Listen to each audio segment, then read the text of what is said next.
Any health-related information on the following show provides general information only. Content presented on any show by any host or guest should not be substituted for a doctor's advice. Always consult your physician before beginning any new diet, exercise, or treatment program.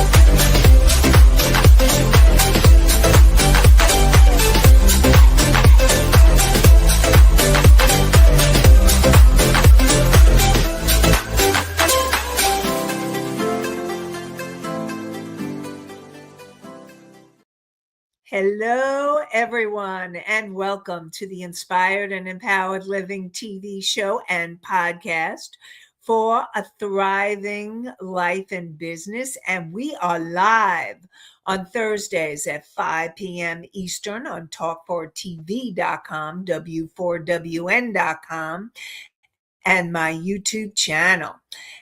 And today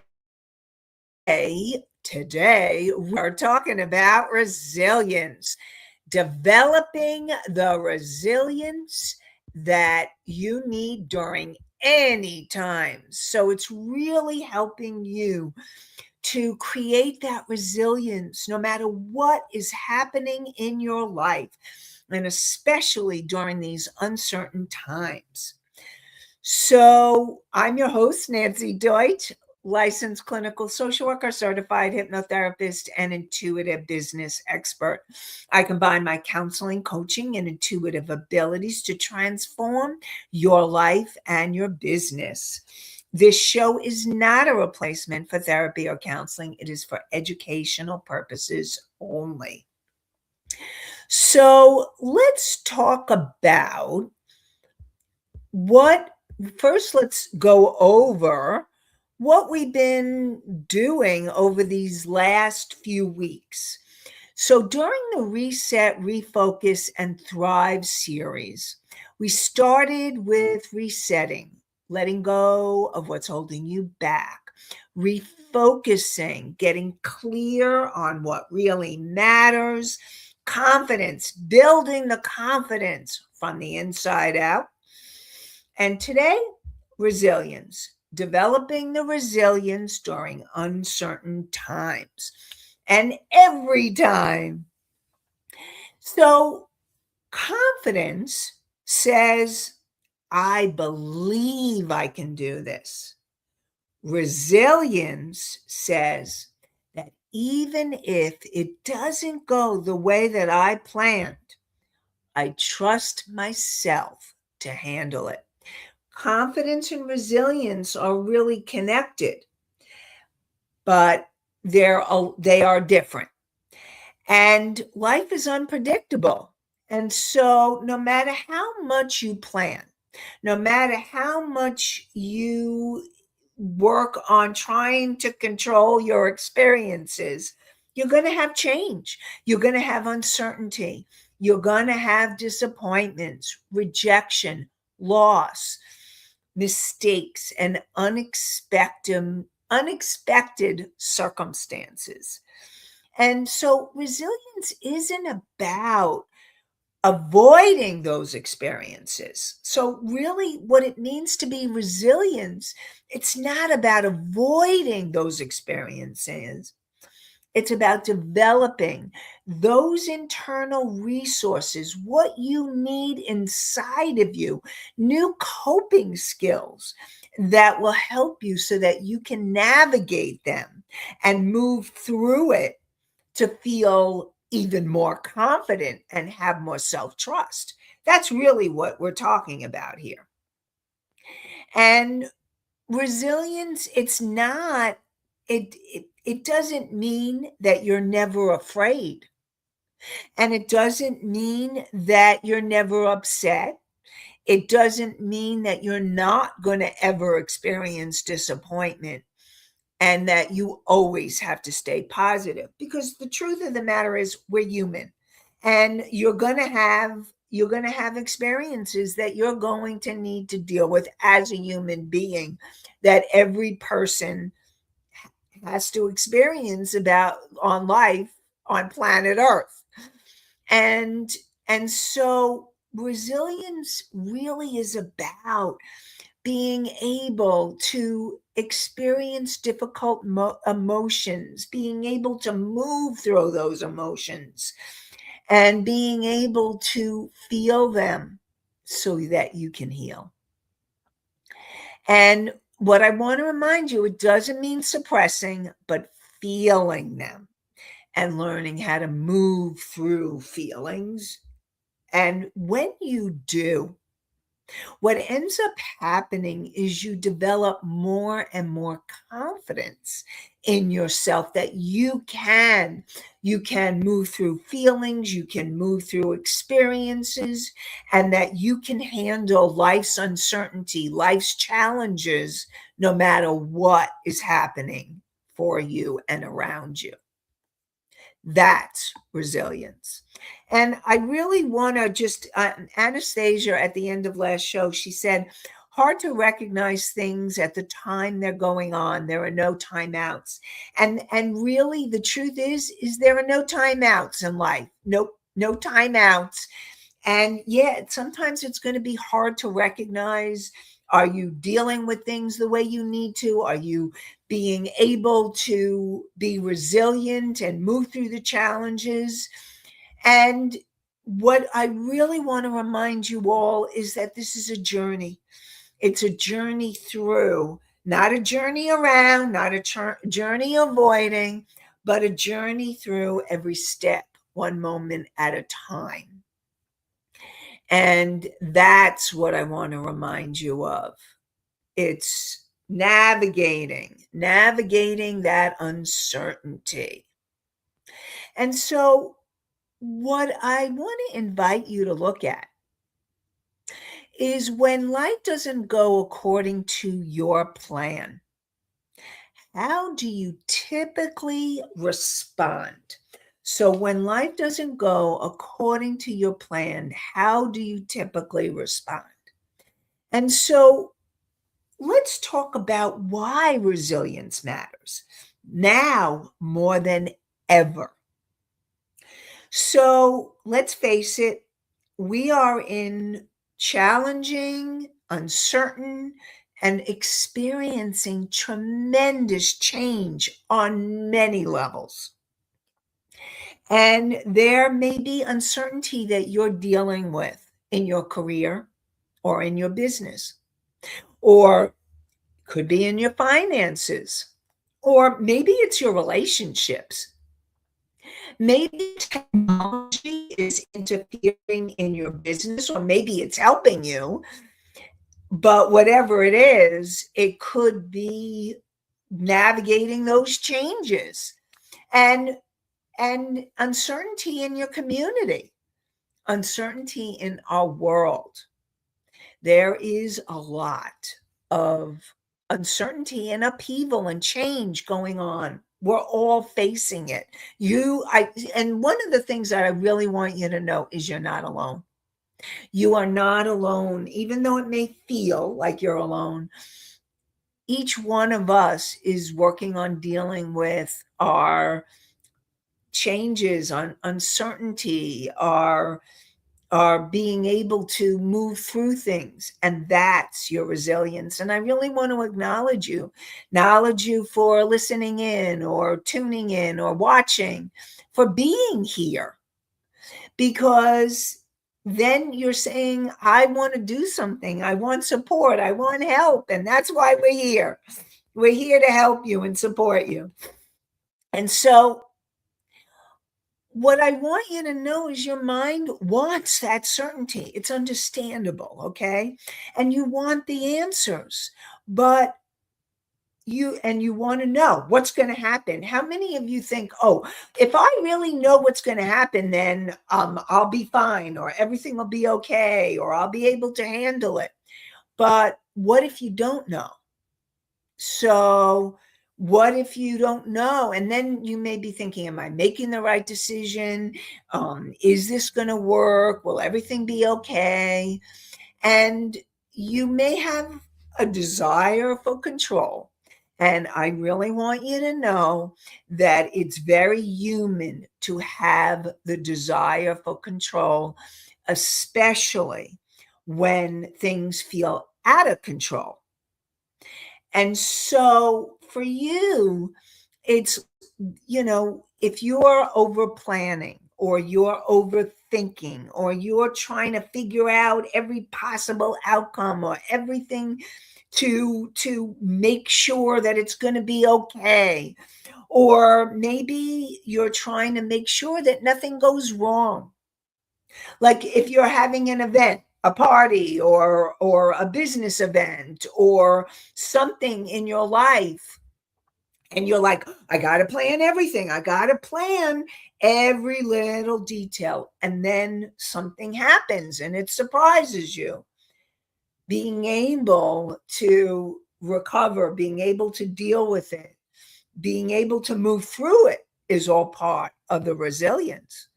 And the question, so instead of thinking, how can I make sure that nothing goes wrong, is I want you to ask yourself, how can I trust myself to handle what happens? How can I trust myself to handle what happens? And so if you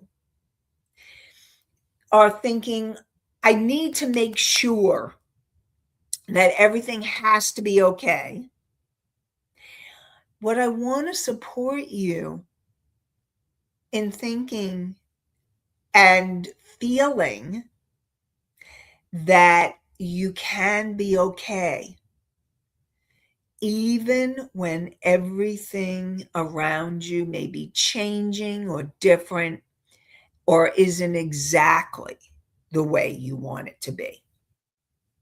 And so I just want to remind you that that is possible. And Mickey says, it really depends on the mood and what is being responded to.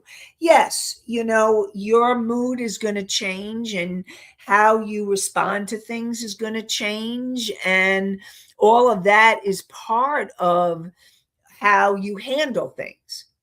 Sometimes you may feel more confident and sometimes you may feel less confident. So just wanted you to know that, yeah, your mood will affect you. And resilience is being able that no matter what you're feeling, you can still move through it. You can still move through it. So how do you strengthen your resilience so that you can adapt to change and uncertainty? So the first thing that is really important for you is to remember that it's about being adaptable. And it's about being able to learn to adapt to new situations, new circumstances. And it's about learning to adapt when something unexpected happens. And being able to keep moving through it, being able to keep going, even when something unexpected happens. And so let me talk a little bit about rigidity versus flexibility. So I want you to think about, imagine a tree during a storm.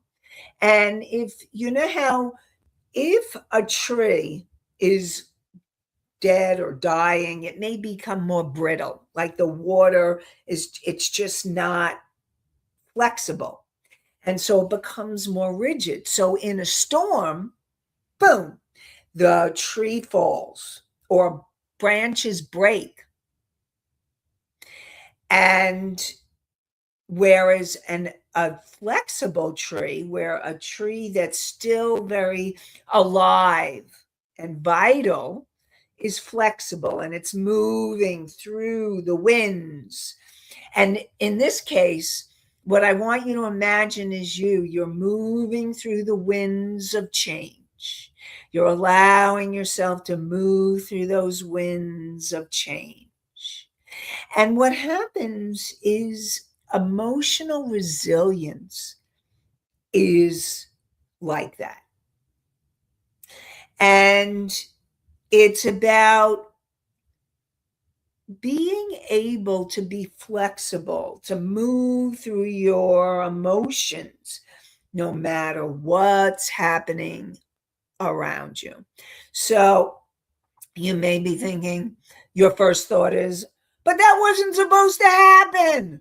And what maybe it's a relationship ended, or your career changed, or your business didn't go the way that you expected it to go, or somebody said no, or maybe an opportunity disappeared, or a life transition happened sooner than you expected, maybe even later. And sometimes you get so attached to your plan that you can't see the new possibilities. And resilience is about being able to move through it so that you're feeling that flexibility. You're like that tree moving. And instead of you saying, why is this happening to me?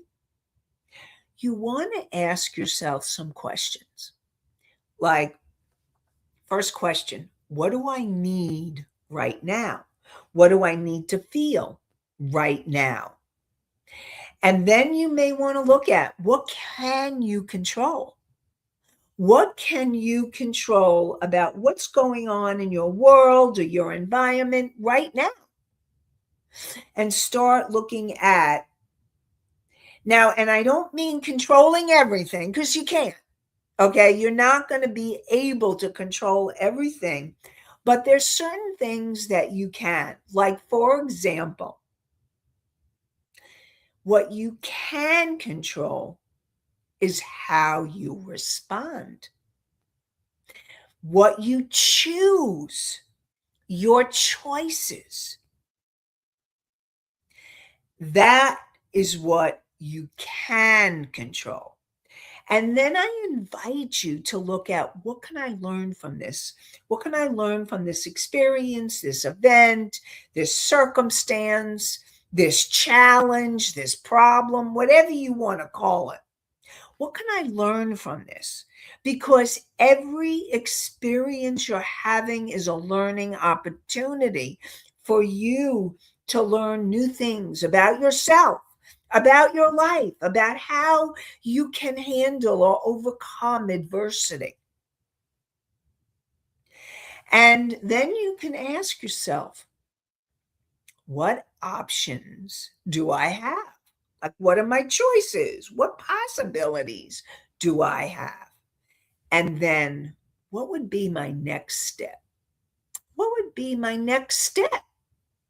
And remember, it may be a baby step. It doesn't always need to be a big major step.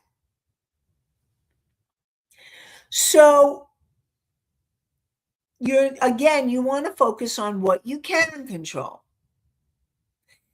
You cannot control other people's choices. You're not going to control the economy. You're not going to control what happens in the world.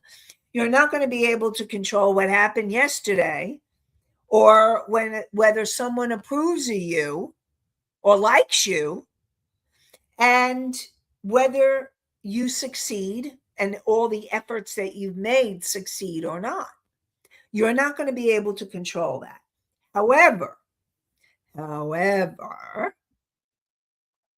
what you can control is how you respond. Like I said, you can control your mindset. Like, what are you thinking? And we're going to be talking more about that.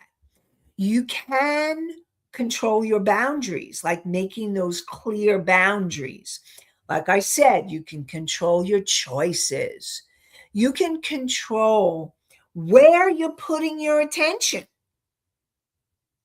Are you putting your attention on something positive and what you can do rather than what you can't do, what someone else did? Why did this happen? It's learning to start asking those different questions, like the questions that I was talking about before.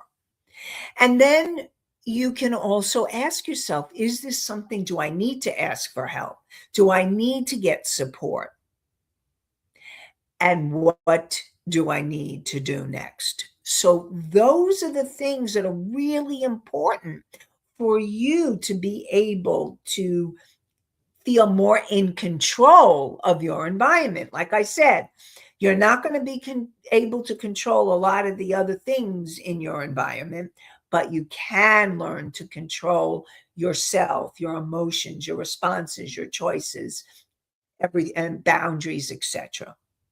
So, so you want to be focusing on what you can change. That's key here.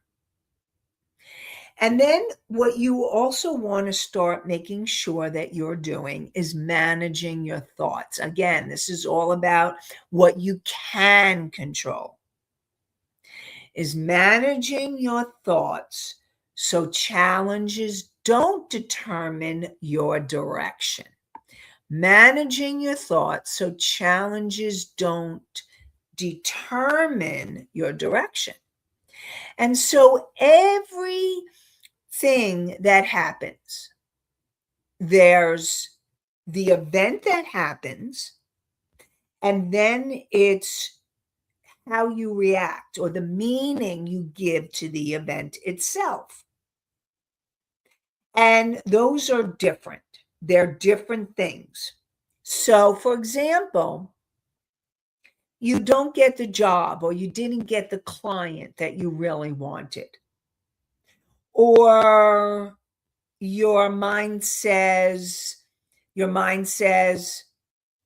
so not getting the client or not getting the job is the event, and your mind says, oh, I'm not good enough, or nobody's ever going to hire me, or I just can't do it, I can't get clients, or I'm too old, or I knew I couldn't do this.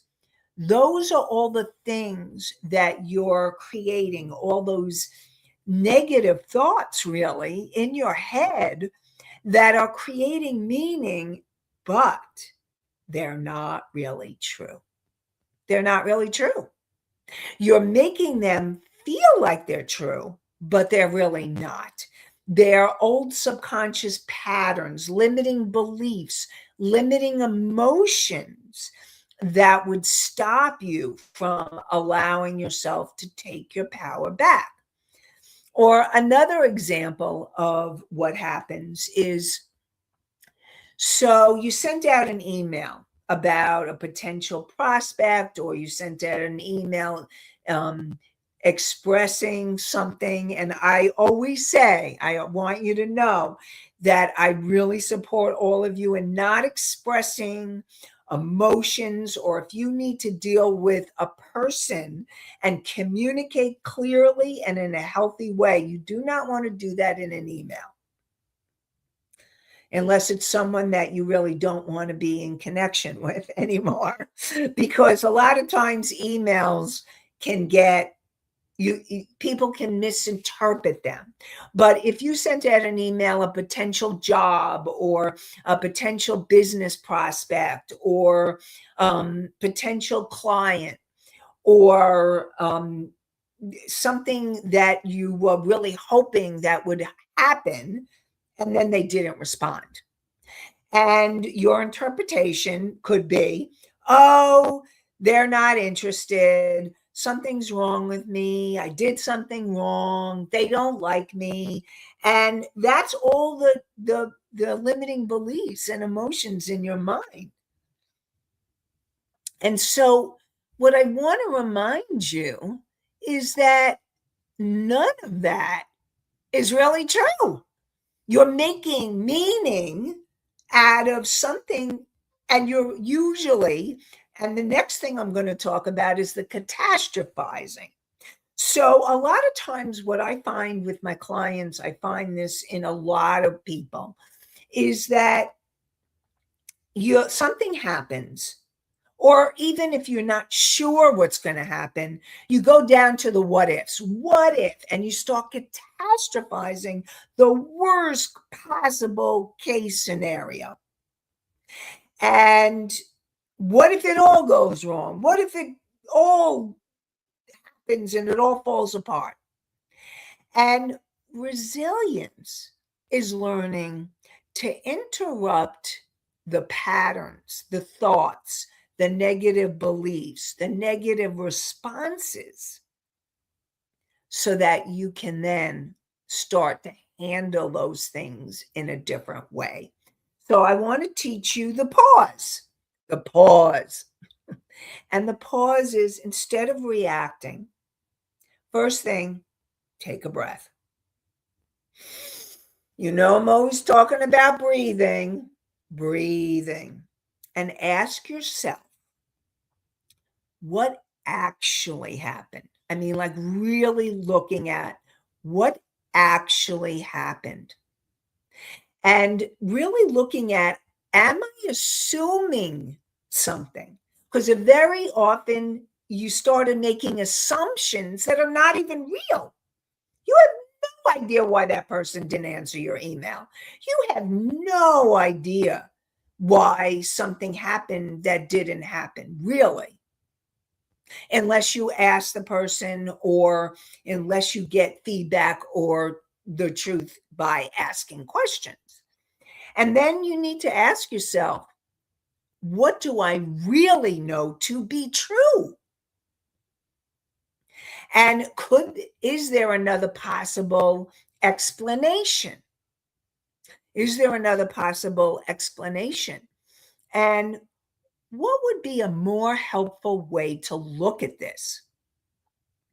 Now, you don't have to pretend that something's wonderful if it isn't, but it's about starting to look at what's really true. Now, resilience isn't unrealistic positive thinking. It's really balanced thinking. It's really looking at what's really true instead of going down what I call the rabbit hole of negativity. And I know we have another question, so let me get to that. Misty asks, the problem is thinking you can change what you really can't, yet you keep trying. Okay, yes, you're right, Misty. That could be a problem. And if you are trying to change something that you really can't, and you keep trying, I'm going to, for all of you, support you to look at what can you change? What can you control? You're not going to be able to control other people. You're not going to be able to control their reactions. You know, like I talk to my clients about being able to speak your truth in healthy ways. And I talk to all of you about speaking your truth in healthy, appropriate ways. But you can't control how someone's going to respond to that, your truth. You can't control if they're going to like you or love you. All you can do is trust yourself or express yourself in a healthy, appropriate way. Now, and it's about looking again, is that what can you change? And looking at what's changeable here instead of what's not. And so if you have any other questions about what I just said, let me know about it's about really looking and examining and understanding what can you change here. And being able to learn how to stop trying. One of the biggest challenges, I will say this is a challenge, that I find my clients and other people make, and you may be one, and you may be able to have, maybe you have overcome it, is really wanting to control how someone else feels. And the truth of the matter is you can't. You can't make someone else happy. You can't make someone, unless you said something really nasty or mean or insensitive, which is another piece of where you may have been acting out your behavior that you can control, is changing that. Or maybe you said something that you shouldn't. It's learning to be able to really notice how you're behaving and uh, how you're feeling. Like if you're hoping that you can make someone feel better, like let's say there's somebody in your life that is having just lost someone, and you're trying to make them feel happy when maybe they feel sad. Now, if they're, grief you come in and out of. It's a process, it's ways. But if it's a new loss, that person may need to be in their grief, in the sadness, or in the anger, or, as long as they're not taking it out on other people and you, because then you need to be setting your boundaries that you can control. But you're not going to be able to make it all better, wave the magic wand, make them all happy. They need to be in their process. So I'm hoping that answer helped. And if there's something else around that, let me know. And being able. So really the bottom line is that when something happens, and before you start going into the what ifs or the assumptions, take a breath, breathe, and ask yourself questions. What's really true? What can I really do about this? Is this something? How can I change this experience? How can I learn from this experience? Asking yourself those kinds of questions. And really learning emotional resilience, huge. It's learning to feel it without becoming it. So it's learning to be able. So resilience is about learning how to work with your thoughts and feel your emotions, but not becoming so overwhelmed by your emotions that you're not able to do anything. It's learning emotional regulation, where you're able to move through the emotions. Now, some people think that emotional resilience means I'm fine, I don't care, I'll just push through. But ignoring your feelings isn't resilience. It's not resilience.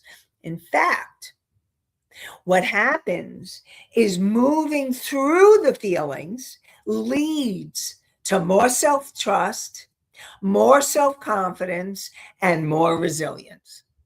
And so it's one of the things when you're in the midst of a feeling is starting to look at what kind of emotions, like what kind of information is this providing? So for example, if you're feeling fear, you may feel that something feels unsafe. So is it a situation? Is it a person? Is it an experience?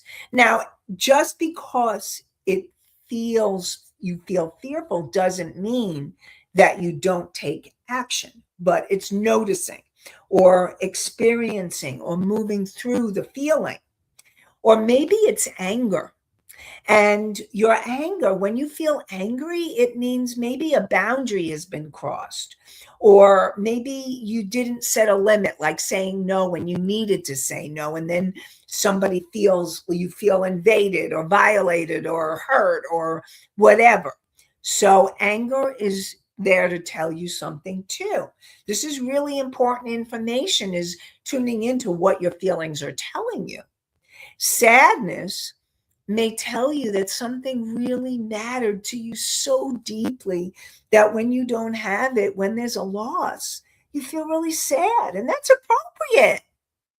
It's appropriate when there's disappointments, when there's loss. Disappointment lets you know that, you really hope for something different and it didn't pan out.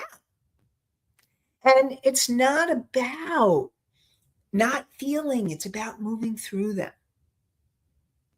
And what I want to remind you is that you can feel fear and still allow yourself to move through it and take an action. Or you can make a decision. Or you can feel disappointed without saying you're a failure. Or you can feel uncertain without stopping. And you can also feel angry without reacting impulsively, or what I call acting out behavior, because you don't want to be doing that. And so let's talk about the power of the and. The power of the and. So instead of thinking, I'm afraid, so I can't do this, try thinking, I'm afraid and I choose to take the next step. Instead of I'm disappointed, so it was a failure. Start thinking, I'm disappointed. And what can I learn from this experience?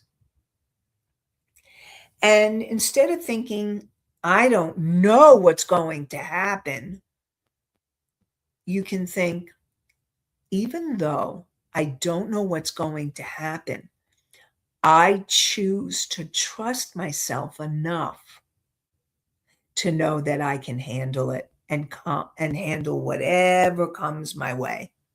And so you want to learn how to do emotional regulation. And when emotions are getting intense, these are strategies that you can use. It's doing the slow breathing, slow, deep breathing. I'm always talking about that. Maybe you want to see if you can meditate. Now, you may not be able to meditate if you're in an intense emotion. You may need to do some kind of movement. Maybe you need to dance it out or walk it out or jog it out or journal it. Maybe you need to spend some time in nature. Maybe you need to talk it out to someone who's going to be supportive of you. And really allowing yourself to move. It's moving your body or moving the energy through. That creates emotional resilience and emotional regulation. And then once you're feeling calmer and clearer, then you can start making an empowered decision. Then you can start making that empowered decision. And so it's what I want to invite you to think about is resilience. A lot of times it's talking about bouncing back, but you know what? I really think that when you have an experience in your life and you've had adversity and you're learning or have learned to overcome it, you are moving forward. You're bouncing forward or allowing yourself to be in a more resilient, adaptable state. And so I really invite you that when you've had experiences, what I want to invite you is that these experiences, that you've learned from them, they've made you wiser, they've made you stronger, they've made you perhaps more discerning, more compassionate, more better at setting boundaries, more willing to trust yourself. And that is what's most important. And what I want to really remind you of is that remember how resilient you already are, because you in your lifetime have already been through a lot. And it's about remembering what you've already adapted to, how you've already changed, what you've already learned, how you've maybe had to start over. Maybe you've had to make difficult decisions, how you've navigated unpleasant or challenging or scary circumstances and moved through it and overcome it, survived disappointments, navigated, oh, I got it right, uncertainty. And so I want you to start asking yourself, what have I already overcome that reminds me how resilient I really am? That's what I want to remind you. And resilience isn't something you need to build. Resilience is something you need to build, but you are already, and I want to invite you, because you've experienced your own challenges and circumstances and navigated things, it doesn't mean you don't have it. It's about learning how to build it even more, how to build it even better. And so it's learning to strengthen your resilience. It's learning to manage your thoughts and emotions even better so that the challenges you're facing, that you can build that self-trust and confidence. And remember that you're moving forward. You're not going back to a whole new bouncy you. You are actually going to the better you, the more resilient you. Because every time you overcome a challenge, a situation, an obstacle, a feeling, a disappointment, a negative thought, you are becoming more resilient. And so, next week, we're going to be talking more about trusting yourself so that you can make better decisions. That's what we're going to be talking about next week. And what I really want to leave you with is knowing that you have that resilience within you. And it's learning how to become even more and more resilient and knowing you can do it. You can do it. And so I want to invite you to next week's show. Again, we're going to be talking about trusting yourself and making those better decisions. And we are live on Thursdays at 5 p.m. Eastern on talk4tv.com, w4wn.com, my YouTube channel. And you can hear the podcast on iHeartRadio, Spotify, Pandora, Apple, Amazon, and many more. I'm going to slow that down. You can hear the podcast on iHeartRadio, Spotify, Pandora, Apple, Amazon, and many more. And I want to wish you all an inspired and empowered day, evening, and week. Have a great one, everybody. Bye for now.